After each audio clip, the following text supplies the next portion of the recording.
Hey everyone, in this video I'm going to talk about why storytelling is important. No, that's not how I'm going to do it. That would be so boring and non-engaging. Let's actually do it by telling you a story. So let me pick a very random topic, a very mundane and a random topic. So I went to buy a shoe and I was in Calcutta. I went to this mall, this nice big air conditioned mall, Money Square. And in Calcutta during the summer it is very humid. It's very difficult to survive the summer. If you are in an air conditioned place, you feel so much better. So I went to Money Square and immediately as I get in, I start feeling so amazing. It's just this, fresh air all around you. Suddenly you feel active. And I had a torn shoe. I was in college that time. All my shoes were torn because I used to love playing football. And for some reason, that felt like a status symbol to me. I don't know why. We wanted to be different when we were young. I don't know that person now. Anyway, so I had all other shoes which were torn. So I needed to buy one shoe and I went to Money Square to buy it. And I entered and checked out so many stores. They have 3 stories there. I checked out so many stores and then I happened to try one at a very well branded store. I don't want to sponsor anyone, so I'm not just using a name. And this shoe costed me around 4,000 rupees. So in college, we don't earn that much, right? So we depend on our parents. So I called up my parents. I was like, can I have this shoe? I needed their permission. Now, once we are earning, we don't have to keep asking for permission for everything we require. But at that time, of course, I had to take permission for buying that shoe. And after a lot of negotiation, I got it. It was the best thing for me. I used to wear it to all types of parties, all types of events.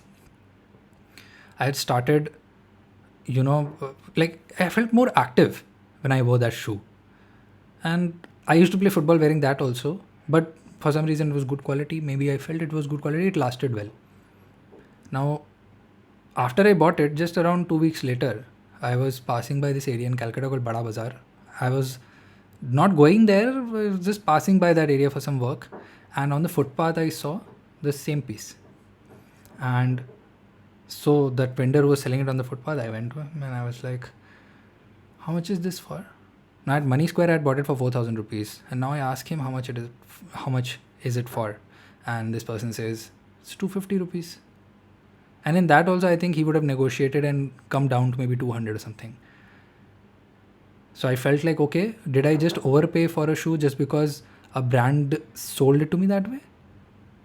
I checked it out. I said, give it to me. Let me check it out. And surprisingly, to the level of testing that I know for shoes, it seemed like they are pretty much the same. But for some reason, I was not able to believe that they are the same. And you know why? Even if you show everything to me, I'll still have some belief that the shoe which I bought at the mall was slightly better. Doesn't that happen with us? There are so many narratives also that go around in our society. Many of them also need to be changed. But we just unknowingly, unconsciously believe them. And those narratives are nothing but stories. Stories are so powerful. Why are they so powerful is, of course, in a story, you have an emotional attachment. You don't use logic. It's emotions and they are way stronger, right? Suppose I say, what is this expression? It's angry. And it takes a lot of understanding and calculations to arrive at that. But if I tell you, okay, tell me what is 19 into 17, it'll probably take a while for you to give me that answer. Although the amount of calculation you're doing to arrive at the multiplication of these two numbers is very small, but you're using the logical part of the brain. The emotional part of the brain on autopilot is just so fast. And when you're doing storytelling, you are activating this emotional part. The other part in public speaking or sales or presentations why storytelling helps is if you're trying to explain something logically, you end up rambling.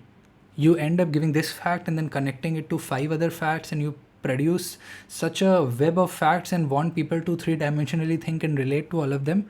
It becomes very difficult for them also to be able to adapt to it. And that's why what happens is in many of the presentations, the listeners end up sleeping or bored. But if the same thing was said in the form of a story, and it doesn't take a lot of hard work or a lot of creativity to come up with a story, I just gave you a random story on the go about me buying a shoe. Actually, nothing like that happened. I just created it. And this was not a prepared script. I created it right in this video. But it was so much more engaging and I did not have to ramble. Why? Because stories, once you're in them, automatically you start seeing a timeline. and it becomes very easy for you to continue speaking. So if you're making a presentation, you're trying to make a sale, you're trying to do public speaking, lead a team, if you can present the same facts in the form of a story, in the form of a timeline, it becomes just so much more easier for the audience to understand you. And you also end up building your own image as everybody starts resonating with what you said, agreeing more with what you said. Look at any advertisement. Brands also come up with these advertisements, right? Maggie, the 2-minute noodle, Cadbury, with all these ads around the good feeling that we have when we share it in the good moments. All these brands, Tata Tea, they brand themselves around some emotion, and when we go and buy them at at the retail store, unconsciously we still relate to that emotion which the aftertaste of that ad leaves.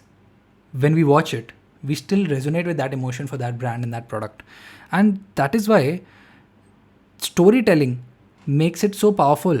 But we know it when we are kids, maybe, and as we start growing up, we go through so much of polishing that we become really, really fixed like robots, and probably a lot of us end up losing the skill of just doing storytelling. In this video also, you must have noticed that so many mundane facts I was trying to say, many of them were just too simple.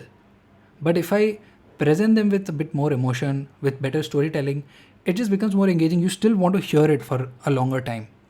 And that's what I wanted to say in this video, to help you become a better presenter, a better public speaker, so that you can brand yourself better and grow in your network and be able to maybe grow faster.